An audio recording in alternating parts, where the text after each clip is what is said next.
ఓం శ్రీ సాయినాథాయ నమః. శ్రీ సాయి సచ్చరిత్రము 9వ అధ్యాయము. షిరిడీ యాత్ర యొక్క లక్షణములు. షిరిడీ సందర్శనములోని యొక్క ప్రత్యేక విశేషమేమన బాబా అనుమతి లేనిదే ఎవరునూ షిరిడీ విడవలేకుండిరి. బాబా అనుమతి లేక ఎవరైనను షిరిడీ విడిచి వెళ్ళినచో వారు ఊహించని కష్టములు కొని తెచ్చుకున్నవారగుచుండిరి. బాబా ఎవరినైనా బయలుదేరని సెలవిచ్చిన తరువాత ఇక షిరిడిలో నుండరాదు. సెలవు తీసుకొనుటకు బాబా వద్దకు భక్తులు పోయినప్పుడు బాబా వారికి స్పష్టముగానో లేక సూచనప్రాయముగానో కొన్ని సలహాలనిచ్చుచుండెడివారు. బాబా ఆదేశానుసారము నడిచి తీరవలెను. వ్యతిరేకముగా పోయినచో ప్రమాదములేవో తప్పక వచ్చుచుండెడివి. ఈ దిగువ అట్టి ఉదాహరణములు కొన్ని ఇచ్చుచున్నాము. తాత్యా కోతే పాటిలు ఒకనాడు టాంగాలో కోపర్గాంలో జరుగు సంతకు బయలుదేరెను. హడావుడిగా మసీదుకు వచ్చి బాబాకు నమస్కరించి కోపర్గాం సంతకు పోవచ్చుంటినని చెప్పాను. బాబా అతనితో, తొందరపడవద్దు, కొంచెమాగము, సంత సంగతి అటుండ నువ్వు ఊరు విడిచి అసలు బయటికి ఎక్కడికి పోవలదు అని చెప్పాను. సంతకు వెళ్ళవలనని తాత్యాకు యాత్రతో చూచి కనీసము శ్యామానైనా వెంట తీసుకొని పొమ్మని బాబా చెప్పాను. బాబా మాటను లెక్క చేయక తాత్య హుటాహుటిన టాంగానికి కోపర్గాం బయలుదేరను. టాంగాకు కట్టిన 2 గుర్రములలోనొకటి 300 రూపాయలు ఖరీదు పెట్టి కొత్తగా కొన్నది. మిక్కిలి చురుకైనది. షిరిడీ వదిలి సావుల్ విహీర్ దాటిన వెంటనే అది మిక్కిలి వడిగా పరిగెత్తసాగాను. కొంత దూరం పోయిన పిమ్మట కాలు మడతబడి అది కూలబడెను. తాత్యాకు పెద్ద దెబ్బలేమీ తగలేదు గాని తల్లివలే ప్రేమతో బాబా చెప్పిన సలహా జ్ఞప్తికి వచ్చెను.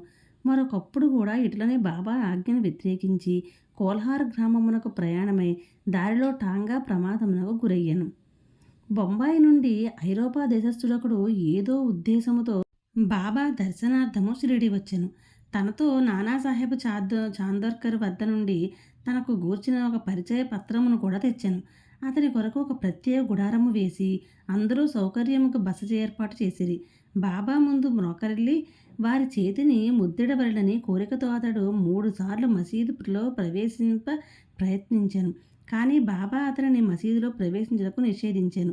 క్రిందుగా మసీదు ముందుగల బహిరంగావరణలో కూర్చుండియే తమను దర్శించుకొనవచ్చునది. అతడు తనకు జరిగిన మర్యాదకు అసంతుష్టిపడి వెంటనే షిరిడీ విడవవలనని నిశ్చయించుకొను. బాబా సెలవు పొందుటకు వచ్చాను. తొందరపడక మరుసటి దినము పొమ్మని బాబా చెప్పాను. తక్కిన వారు కూడా బాబా ఆదేశం పాటించమని సలహా ఇచ్చిరి. ఆ సలహాలను ఖాతరు చేయక అతను టాంగానెక్కి షిరిడీ నుండి బయలుదేరను. మొదట గుర్రములు బావుగానే పరిగెత్తినవి. సావుల్ విహిర్ దాటిన కొద్దిసేపటిలో ఒక సైకిలు అతని టాంగాకి ఎదురు వచ్చాను. దానిని చూచి గుర్రములు బెదిరినవి. టాంగా తలక్రిందులయ్యాను. ఆ పెద్ద మనిషి క్రిందపడి రోడ్డుపై కొంత దూరము ఈడవబడెను. ఫలితముగా గాయములను బాగు చేసుకున్నటకై కోపర్గాంలో ఆసుపత్రి పాలయ్యను. ఇటువంటి అనేక సంఘటనల మూలమున బాబా ఆజ్ఞను ధిక్కరించువారు ప్రమాదముల పాలగుదురనియు బాబా ఆజ్ఞానుసారము పోవువారు సురక్షితముగా నుందురనియు జనులు గ్రహించిరి. భిక్ష యొక్క ఆవశ్యకత. బాబాయే భగవంతుడైనచో వారు భిక్షాటనంచే జీవితమంతయు గడపనేలా అను సందేహము చాలామంది కలగవచ్చును. దీనికి 1. భిక్షాటనము చేసి జీవించే హక్కు ఎవరికి గలదు? 2. పంచశూనములు వానిని పోగొట్టుకుని మార్గమేది అను 2 ప్రశ్నలకు వచ్చు సమాధానంతో సమాధానపడము. సంతానము, ధనము, కీర్తి సంపాదించుట ఎందాపేక్ష వదులుకొని సన్యసించువారు భిక్షాటనంచే జీవించవచ్చునని మన శాస్త్రములు ఘోషించుచున్నవి. వారు ఇంటి వద్ద వంట ప్రయత్నములు చేసుకొని తినలేరు. వారికి భోజనము పెట్టు బాధ్యత గృహస్థులపై గలదు. సాయిబాబా గృహస్థుడు కారు, వానప్రస్థుడు కూడా కారు. వారస్తరిత బ్రహ్మచారులు. బాల్యము నుంచి బ్రహ్మచర్యముని అవలంబించుచుండిరి. ఈ సకల జగత్తంతయు వారి గృహమే. ఈ జగత్తునకు వారు కారణభూతులు. వారిపై జగత్తు ఆధారపడి ఉన్నది. వారు పరబ్రహ్మ స్వరూపులు కాబట్టి వారికి భిక్షాటన చేయు హక్కు సంపూర్ణముగా కలదు. పంచశూనములు వానిని తప్పించుకున్న మార్గము ఆలోచింతము. భోజన పదార్థములు తయారు చేయుటకు గృహస్థులు 5 పనులు తప్పక చేయవలను. అవి ఏవన? దంచుట లేదా రుబ్బుట, వెసరుట, పాత్రలు తోముట, ఇల్లు ఊడ్చుట, తుడుచుట, పొయ్యి అంటించుట. ఈ 5 పనులు చేయనప్పుడు అనేక క్రిమి కీటకాదులు మరణించుట తప్పదు. గృహస్థులు ఈ పాపమును అనుభవించవలను. ఈ పాప పరిహారమునకు మన శాస్త్రంలో 6 మార్గములు ప్రబోధించుచున్నవి. బ్రహ్మయజ్ఞము, వేదాధ్యయము, పితృయజ్ఞము, దేవయజ్ఞము, బోధయజ్ఞము, అతిథి యజ్ఞము. శాస్త్రములు విధించిన ఈ యజ్ఞములను నిర్వర్తించినచో గృహస్థుల మనస్సుల పాపరహితములగును. మోక్ష సాధనమునకు ఆత్మసాక్షాత్కారమునకు ఇవి తోడ్పడును. బాబా ఇంటింటికి వెళ్ళి భిక్ష అడుగుటలో ఆ గృహస్థులకు వారు చేయవలసిన కర్మను బాబా జ్ఞప్తికి తెచ్చినట్లయినది. తమ ఇంటి గుమ్మము వద్దనే ఇంత గొప్ప ప్రబోధమును పొందిన షిరిడీ ప్రజలెంతటి ధన్యులు. భక్తుల అనుభవములు. శ్రీకృష్ణుడు భగవద్గీత 9వ అధ్యాయం 26వ శ్లోకం యందు శ్రద్ధాభక్తులతో ఎవ్వరేని పత్రము గాని పుష్పము గాని ఫలము గాని లేదా నీరు గాని అర్పించినచో దానిని నేను గ్రహించేదను అని అన్నెను.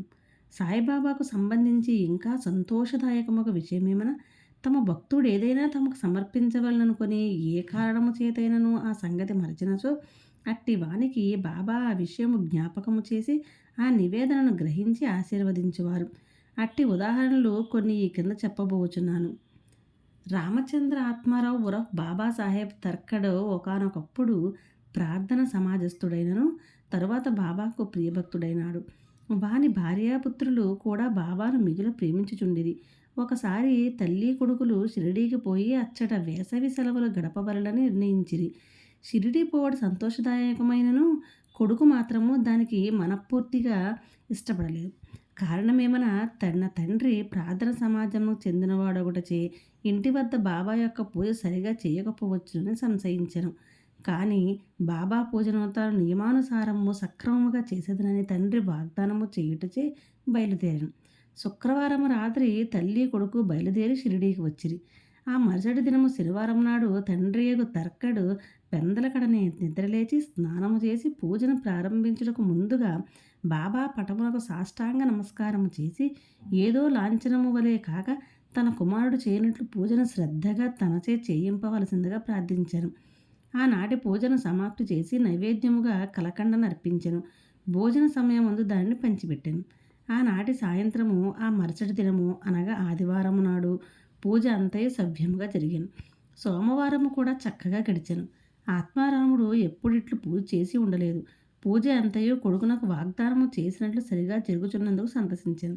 మంగళవారము నాడు పూజను ఎప్పటి వలె సలిపి కచేరీకి పోయాను. మధ్యాహ్నం ఇంటికి వచ్చి భోజనం కూర్చున్నప్పుడు అక్కడ ప్రసాదం లేకుండా గమనించాను. నౌకరును అడుగగా ఆనాడు నైవేద్యం ఇచ్చటం మరచటచే ప్రసాదము లేదని బదులు చెప్పాను. ఈ సంగతి వినగానే భోజనము కూర్చున్న ఆత్మారాం వెంటనే లేచి బాబా పడములకు సాష్టాంగ నమస్కారం చేసి బాబాను క్షమాపణ కోరాను. బాబా తనకు ఆ విషయమును జ్ఞప్తికి తేనందుకు నిందించాను. ఈ సంగతులన్నింటినీ షిరిడీలో ఉన్న తన కొడుకునకు వ్రాసి బాబాను క్షమాపణ వేడుకొనెను. ఇది బాంద్రాలో మంగళవారం మధ్యాహ్నము సుమారు 12 గంటలకు జరిగాను. అదే సమయమందు షిరిడీలో మధ్యాహ్న హారతి ప్రారంభించుటకు ముందు ఆత్మారాముని భార్యతో బాబా ఇట్లను: తల్లి, ఏమైనా తినవలనను ఉద్దేశముతో బాంద్రాలో మీ ఇంటికి పోయినాను. తలుపు తాళము వేసి ఉండెను. ఎలాగునను లోపలికి ప్రవేశించి తిని, కానీ అక్కడ తినుటకేమీ లేకపోవటచే తిరిగి వచ్చి తిని అనెను. బాబా మాటలు ఆమెకేమీ బోధపడలేదు. కానీ ప్రక్కనే ఉన్న కుమారుడు మాత్రము ఇంటి వద్ద పూజలో ఏమయో లోటుపాట్లు జరిగినవని గ్రహించి ఇంటికి పోటకు సెలవు నిమ్మని బాబాను వేడను. అందులో బాబా పూజను అక్కడనే చేయమని, ఇంటికి పోనవసరం లేదని చెప్పాను. వెంటనే కొడుకు షిరిడీలో జరిగిన విషయం అంతయు వివరముగా తండ్రికి ఉత్తరము రాసి బాబా పూజను అశ్రద్ధ చేయవద్దని వేడుకొనెను. ఆ 2 ఉత్తరములు ఒకటినొకటి మార్గ మధ్యను తటస్థపడి తమ తమ గమ్యస్థానములకు చేరును. ఇది ఆశ్చర్యకరము కదా. ఆత్మారాముని భార్య. ఇక ఆత్మారాముని భార్య విషయము. ఒకసారి ఆమె 3 పదార్థములను బాబాకు నైవేద్యం పెట్టుటకు సంకల్పించుకొను. అవి వంకాయ పెరుగు పచ్చడి, వంకాయ వేపుడు కూర, పేడ. బాబా వీరినిట్లు గ్రహించునో చూచెదము. బాంద్రా నివాసియగు రవిగిర్ర భాస్కర పురందరే బాబాకు మిక్కిలి భక్తుడు. అతడు ఒకనాడు భార్యతో షిరిడీ బయలుదేరుచుండెను. ఆత్మారాముని భార్య పెద్ద వంకాయలు రెండింటిని మిగుల ప్రేమతో తెచ్చి పురందరుని భార్య చేతికిచ్చి ఒక వంకాయతో పెరుగు పచ్చడిని, రెండవ దానితో వేపుడును చేసి బాబాకు వడ్డించమని వేడెను. షిరిడీ చేరిన వెంటనే పురందరుని భార్య వంకాయ పెరుగు పచ్చడి మాత్రము చేసి బాబా భోజనముకు కూర్చున్నప్పుడు తీసుకుని వెళ్ళాను. బాబాకు ఆ పచ్చడి చాలా రుచిగా ఉండెను. కాన దాని అందరకు పంచిపెట్టాను. వెంటనే తనకు వంకాయ వేపుడు కూడా అప్పుడే కావాలని బాబా అడిగాను. ఈ సంగతి భక్తుడు రాధాకృష్ణమాయకి తెలియపరిచిరి. అది వంకాయల కాలము కాదు. కనుక ఆమెకేమీ తోచకుండెను. వంకాయలు ఎట్లు సంపాదించుట అన్నది ఆమెకు సమస్య ఆయెను. వంకాయ పచ్చడి తెచ్చినదెవరని కనుగొనగా పురంధరుని భార్య అని తెలియుటకి వంకాయ వేపుడు కూడా ఆమెయే చేసి పెట్టవలెనని ఆమెకు కబురంపిరి. అప్పుడు అందరికీ వంకాయ వేపుడును బాబా ఎందుకు కోరిరో తెలిసినది. బాబా సర్వజ్ఞతకు అందరు ఆశ్చర్యపడిరి. 1915 డిసెంబర్లో గోవింద బలరాం మాన్కర్ అనువాడు షిరిడీకి పోయి తన తండ్రికి ఉత్తర క్రియలు చేయవలననుకొనెను. ప్రయాణమునకు పూర్వము ఆత్మారాముని వద్దకు వచ్చాను. ఆత్మారాం భార్య బాబా కొరకు ఏమైనా పంపవలననుకొని ఇల్లంతా వెతకాను. కానీ ఒక్క పేడ తప్ప ఏమీ కనిపించలేదు. ఆ పేడ కూడా అప్పటికే బాబాకు నైవేద్యముకు సమర్పింపబడి ఉండెను. తండ్రి మరణించుటచే గోవిందుడు విచారగ్రస్తుడై ఉండెను. కానీ బాబా యందున్న భక్తి ప్రేమలచే ఆమె ఆ పేడను అతని ద్వారా పంపెను. బాబా దాన్ని పుచ్చుకొని తినునని నమ్మి ఉండెను. గోవిందుడు షిరిడీ చేరెను. బాబాను దర్శించెను. కానీ పేడ తీసుకొని వెళ్ళడం మరచెను. బాబా అప్పటికి ఊరకుండెను. సాయంత్రం బాబా దర్శనమునకై వెళ్ళినప్పుడు కూడా అతడు పేడ తీసుకొని పోవడం మరచెను. అప్పుడు బాబా ఓపిక పట్టక తన కొరకేమీ తెచ్చినావని అడిగాను. ఏమీ తీసుకుని రాలేదని గోవిందుడు జవాబిచ్చాను. వెంటనే బాబా, నీవు ఇంటి వద్ద బయలుదేరినప్పుడు ఆత్మారాముని భార్య నా కొరకు నీ చేతికి మిఠాయి ఇవ్వలేదా అని అడిగాను. కుర్రవాడదంతయు జ్ఞప్తికి తెచ్చుకొని సిగ్గుపడాను. బాబాను క్షమాపణ కోరాను. బసకు పరిగెత్తి పేడాను తెచ్చి బాబా చేతికిచ్చాను. చేతిలో పడిన వెంటనే బాబా దాన్ని గుటుక్కున మింగాను. ఇవ్విధముగా ఆత్మారాముని భార్య యొక్క భక్తిని బాబా ప్రీతికరముగా స్వీకరించాను. నా భక్తులు నన్నెట్లు భావింతురో నేను వారిని ఆ విధముగానే అనుగ్రహింతును అను గీతావాక్యము నిరూపించెను. బాబాకు సంతుష్టిగా భోజనం పెట్టుట ఎట్లు? ఒకప్పుడు ఆత్మారాం తర్కడ భార్య షిరిడీలోని ఒక ఇంటి ముందు దిగెను. మధ్యాహ్న భోజనము తయారయ్యను. అందరికీ వడ్డించిరి.